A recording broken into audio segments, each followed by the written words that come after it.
اگر ہم مسلم حکمرانوں کی تاریخ اٹھا کر دیکھیں تو جتنے بھی انصاف پسند حکمران گزرے ہیں مسلمانوں میں سے، بشمول جناب سیدنا عمر فاروق رضی اللہ تعالی عنہ سے لے کر جتنی بھی تاریخ کے اندر حکمران گزرے ہیں جن کا تذکرہ انصاف پسند حکمرانوں کے لحاظ سے موجود ہے، تو ان تمام حکمرانوں نے ہمیشہ سے ہی اپنے عوام کی بھلائی کے لیے اپنے آپ کو بدل کر لوگوں کے بیچ جا کر ان کی تکلیف کو، ان کے دکھ کو معلوم کر کے ان سے ان چیزوں کو دور کیا ہے۔ ہمیشہ سے ہی مسلم حکمرانوں نے جب بھی انصاف کو پسند کیا تو انصاف کے لیے سب سے پہلی جو لازم چیز ہے وہ یہ ہے کہ جب تک آپ کسی کے دکھ تکلیف میں شریک نہیں ہوں گے، جب تک آپ کسی کے پاس بیٹھیں گے نہیں، آپ کو معلوم نہیں ہوگا کہ کسی کو کوئی پریشانی ہے بھی یا نہیں۔ جناب عمر فاروق رضی اللہ تعالی عنہ بھی راتوں کو اٹھ کر گلیوں میں پھرا کرتے تھے اور کان لگا کر سنا کرتے تھے کہ کہیں کسی گھر میں کوئی پریشانی تو نہیں، کوئی مصیبت، کوئی تکلیف تو نہیں، تو وہ اگلے ہی دن یا اسی وقت اس تکلیف کو دور کرنے کا کوئی نہ کوئی حل ڈھونڈتے۔ اسی سلسلے میں جتنی بھی مسلم حکمران گزرے ہیں یہ سب کے سب اسی سلسلے کی کڑی ہیں۔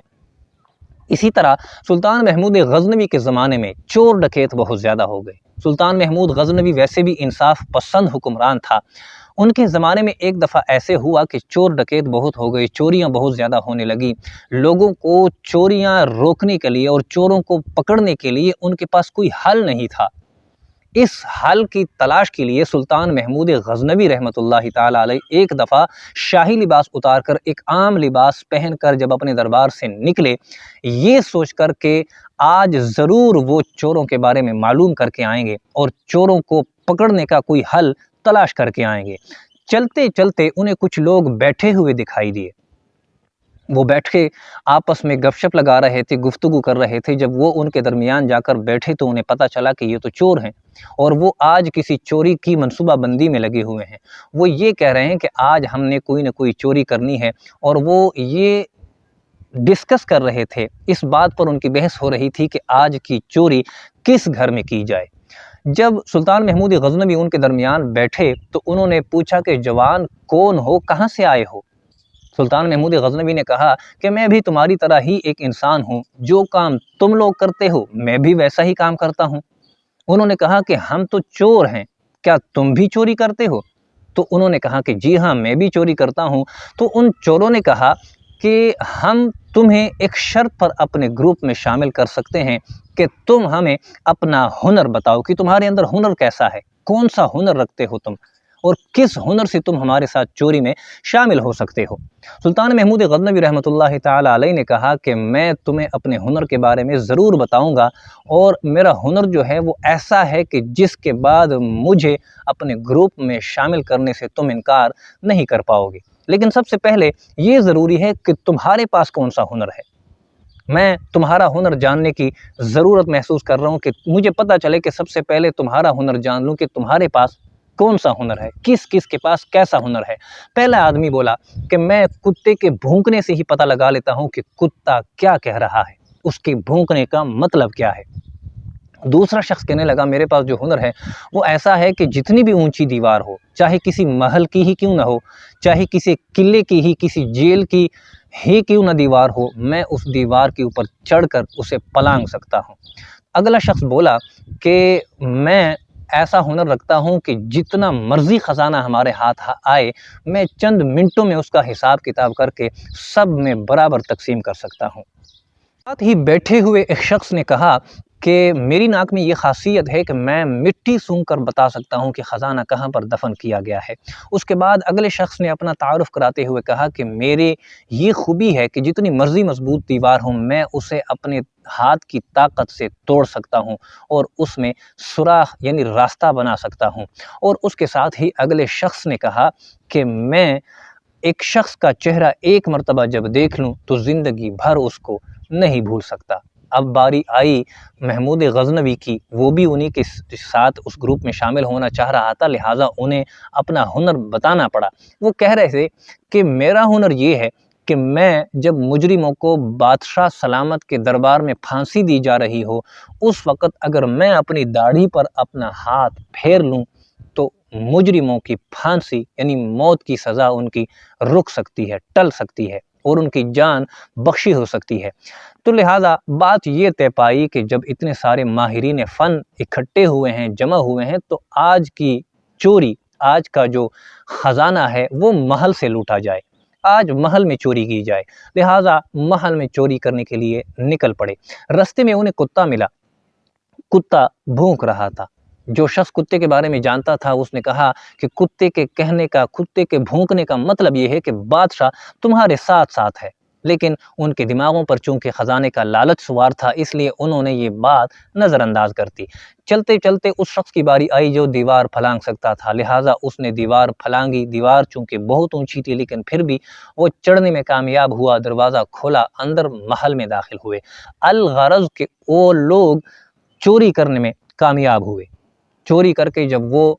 چوری شدہ مال کو لے کر جنگل کی طرف گئے تو اس شخص کی باری تھی کہ جو شخص تقسیم کرنے میں ماہر تھا،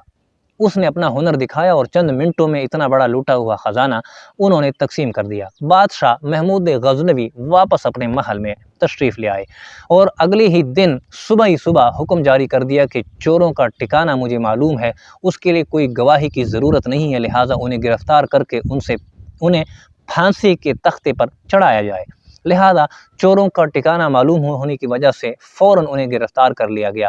اب اس شخص کی باری آئی جو ایک بار چہرہ دیکھ لے تو وہ کبھی نہ بھولے۔ اس شخص کی باری تھی کہ جب اس نے بادشاہ کو، محمود غزنوی کو دیکھا تو وہ سمجھ گیا کہ رات کو ہمارے ساتھ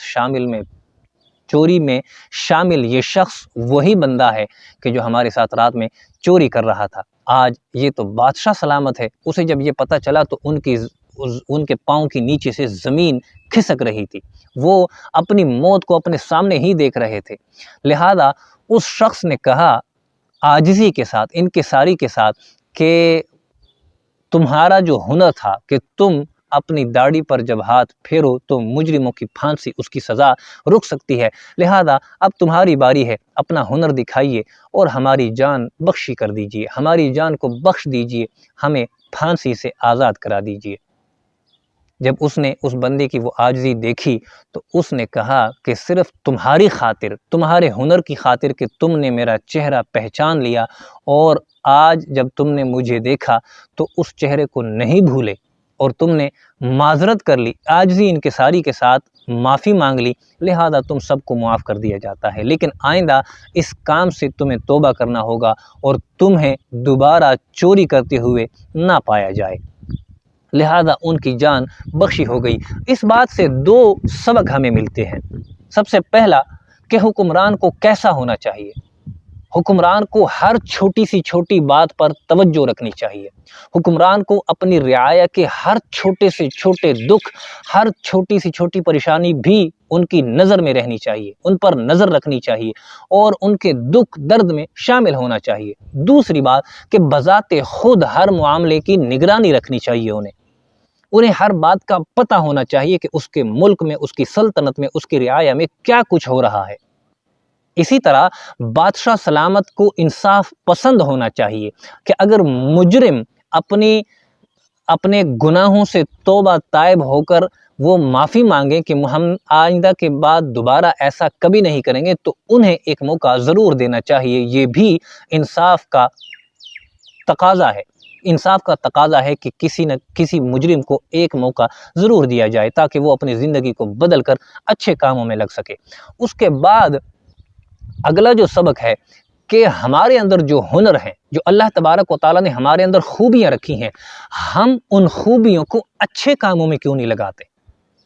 مطلب کہ ان لوگوں کے پاس اتنی خوبیاں تھی کہ ایک بندہ کتے کا بھونکنا سمجھ سکتا ہے کہ وہ کتا کیوں بھونک رہا ہے، اور ایک بندہ کہ جتنی مرضی اونچی دیوار ہو وہ پھلانگ سکتا ہے، ایک بندہ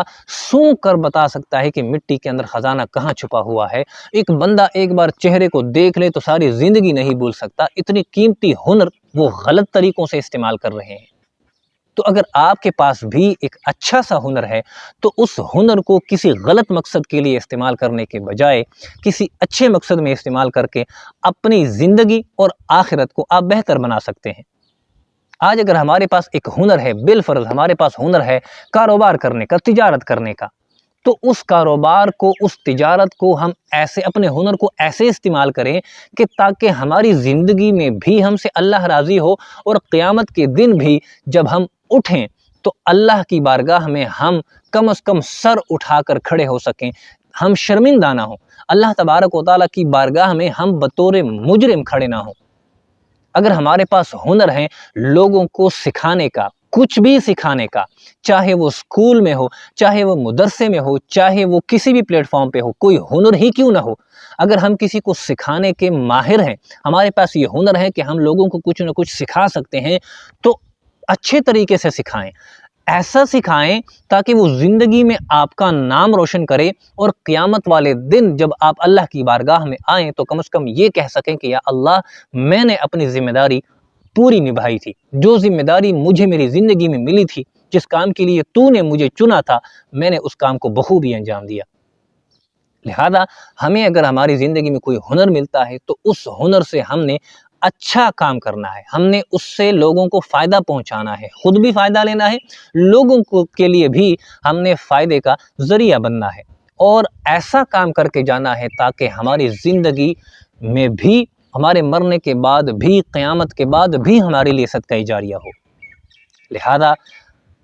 اپنی زندگی کو ایک رخ دیں، ایک مقصد دیں، ایک ایسا مقصد کہ جس مقصد کے تحت آپ کی زندگی کسی اچھی منزل پہ پہنچ سکے، اپنی زندگی کو ایک ایسا رستہ دیں کہ جو پازیٹیو رستہ ہو، ایک ایسا رستہ دیں کہ جس رستے پر نہ تو کسی کو رکاوٹ ہو، نہ کسی کے لیے کوئی پریشانی ہو، نہ کسی کی ذات پر آپ کی ذات حاوی ہو رہی ہو، ایک ایسا رستہ چنیں کہ جس رستے میں آپ کی وجہ سے کسی دوسرے مسلمان کو کوئی پریشانی نہ ہو۔ اللہ تبارک و تعالی ہمیں ہمارے ہنر کو اچھے طریقے سے استعمال کرنے کی توفیق عطا فرمائے۔ اللہ تبارک و تعالی ہمیں عمل کی توفیق عطا فرمائے۔ آمین۔